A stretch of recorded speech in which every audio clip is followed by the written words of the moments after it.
Hola, ¿qué tal? Mi nombre es Manuel Mendoza Díaz, soy estudiante de la Universidad IEXPRO en la licenciatura de Derecho. En esta ocasión voy a hacer una cápsula informativa directamente para la materia de derechos y bienes reales. Esto comprende la actividad número 6, que va a ser lo que es la posesión, los objetos que pueden ser de posesión y sus características. Entonces, vamos entrando en tema. Espero que sea lo bastante claro. Voy a tratar de ser lo más conciso que se pueda para aprender demasiado de este tema que es sumamente interesante. Y creo que en el derecho civil, pues tiene mucho que ver y tiene una gran relevancia cada uno de los puntos que voy a dar a conocer. Primeramente, pues como nos lo piden, vamos a verlo como un concepto, solo qué es poseer, qué es la posesión. El Código Civil Español, esto directamente de las referencias, define la posesión como la tenencia de una cosa o goce de la misma, o de un derecho de goce por nosotros mismos o de otro en nuestro nombre. Esa es la definición. En esa definición nos dice que tenemos dos aspectos que son muy importantes, que es la tenencia de una cosa corporal, que sería por nosotros mismos, o el otro en nuestro nombre, pero implica la tenencia virtual del derecho integrada a una propiedad, y también poseer como goce de un derecho. Entonces, ese goce por derecho significa que el desmembramiento del derecho es propiedad ejercido por nosotros o en otros por nuestros nombres, en caso de que otra persona se sienta o le otorguemos el derecho de gozar en nuestro nombre los frutos de ese bien o de esa cosa, de esa posesión. Entonces, eso en lo que es la definición de posesión. Ahora, también en términos jurídicos, pues vamos a entrar un poquito más en materia de lo que es posesión, qué es lo que se puede posesionar, lo que no, y también hablar de los conceptos medulares de lo que es la posesión, que enseguida se va a dar una explicación. Entonces, ahora, de manera subjetiva, en lo que es la posesión, existe el corpus, que es un contacto material, o la posibilidad inmediata de ejercer poder físico sobre esa cosa, sobre lo que se posee.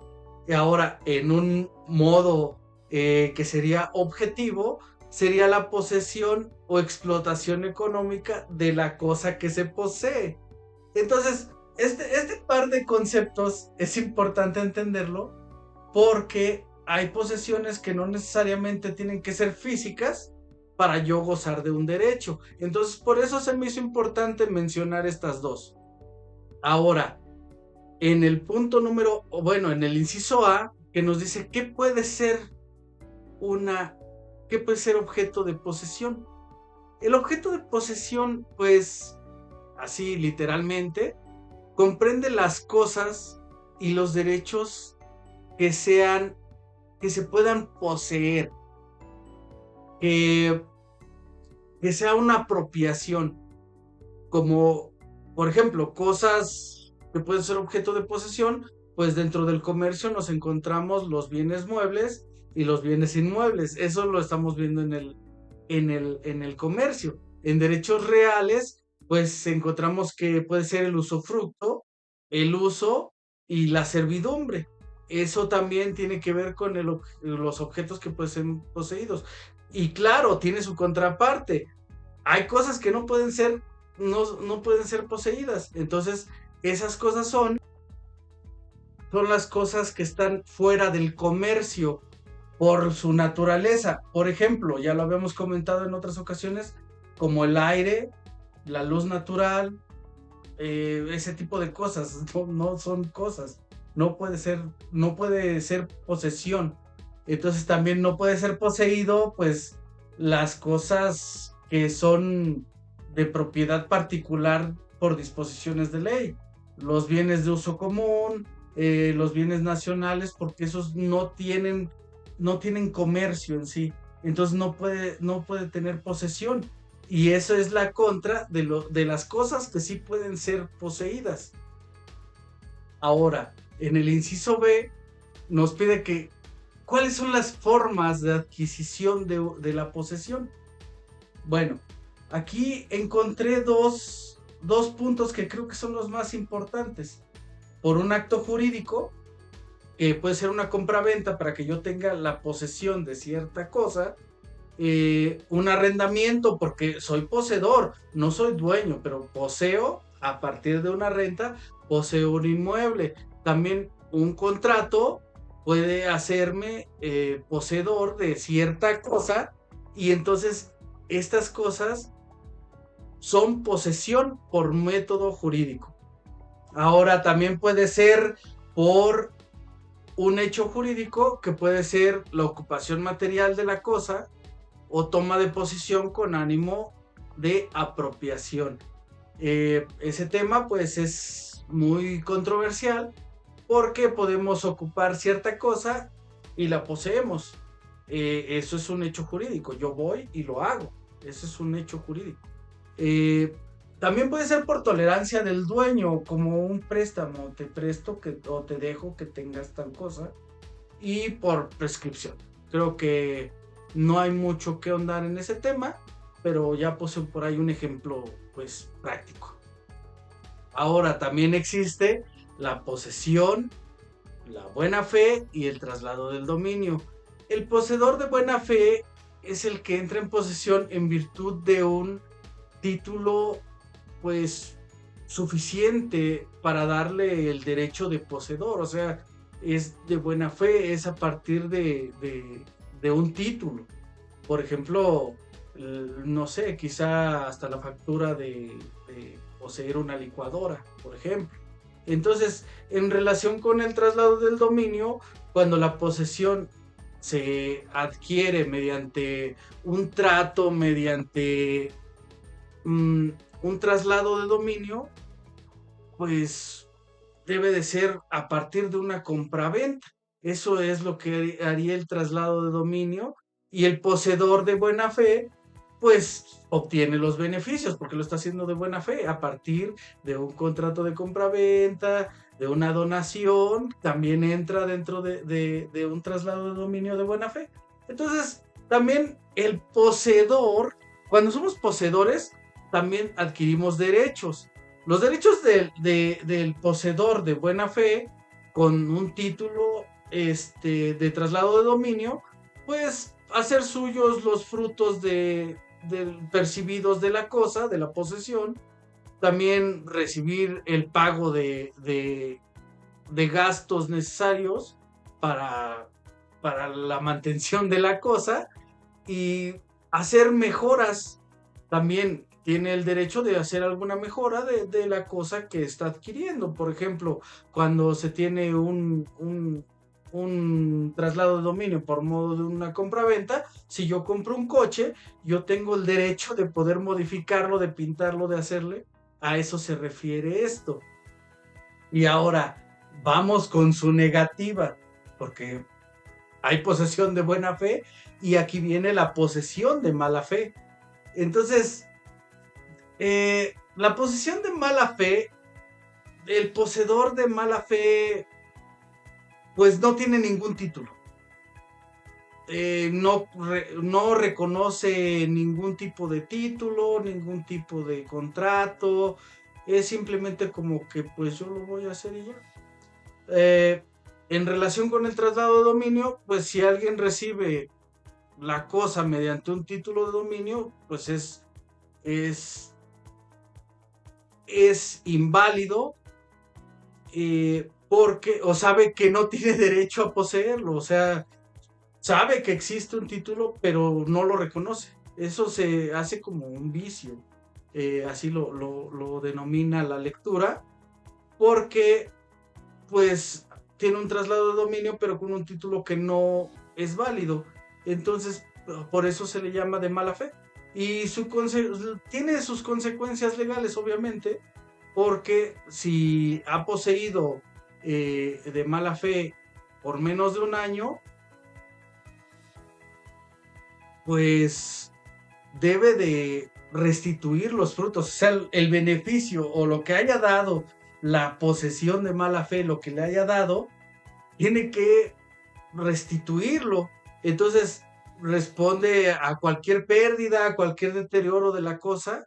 Por ejemplo, un coche sin factura que simplemente yo voy y lo tengo, no tengo un título y lo estoy poseyendo. Entonces, si a partir de ese auto se están obteniendo frutos, pues si es menos de un año, pues tiene que reponerlos, restituirlos. Entonces, y cualquier pérdida y el deterioro, si le rompí, si le choqué, como ejemplo, eh, pues hay que repararlo. Esas son las consecuencias de poseer de mala fe. Y si ha poseído más de un año, o sea, digamos que sin delito, pues tiene derecho a terceras partes de la posesión, se le abonan gastos necesarios porque los está poseyendo sin reconocer lo que es el título. Entonces, no tiene derecho a frutos naturales ni civiles. A final de cuentas, una posesión de mala fe. Así es como funciona, así es como nos dice la lectura y como marca la ley.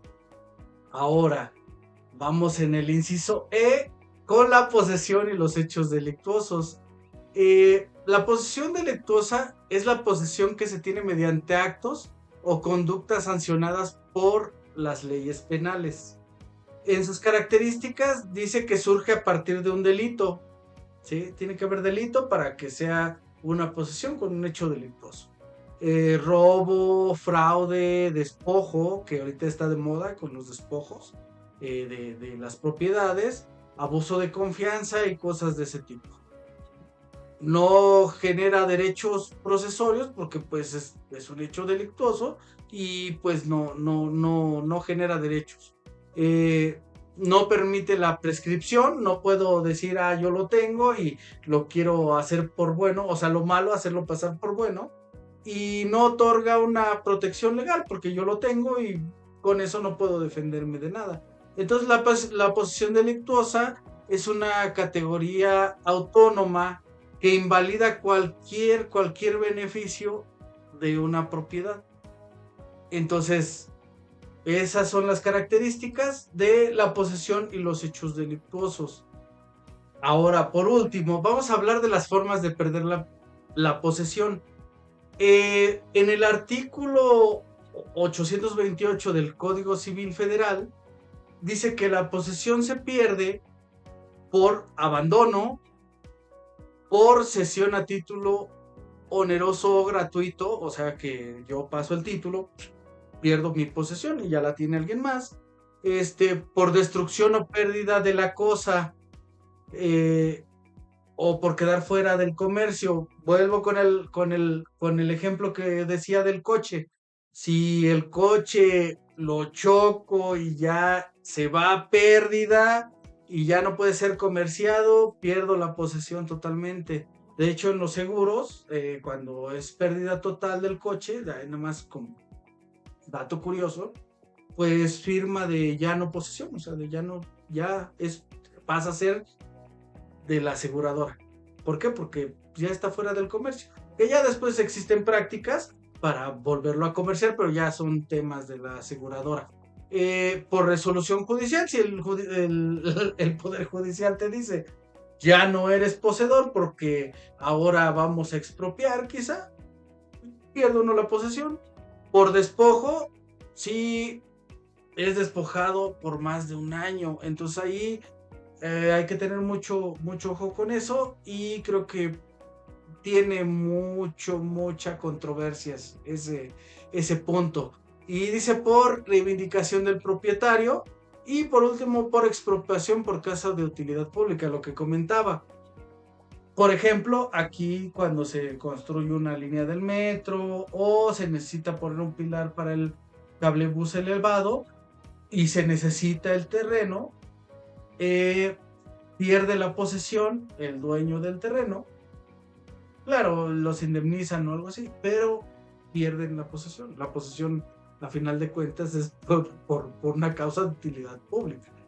Entonces, pues esos son los temas, lo más importante, lo que tenemos que entender de la posesión.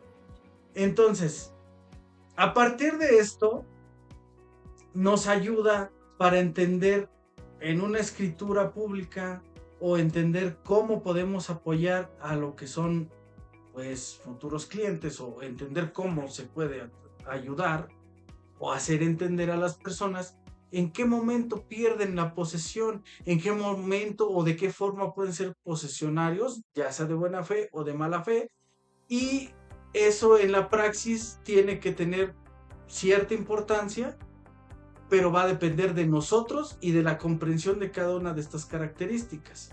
Entonces, por mi parte es todo. Esta es la cápsula informativa. Espero que haya quedado claro. Me dio mucho gusto compartir con ustedes.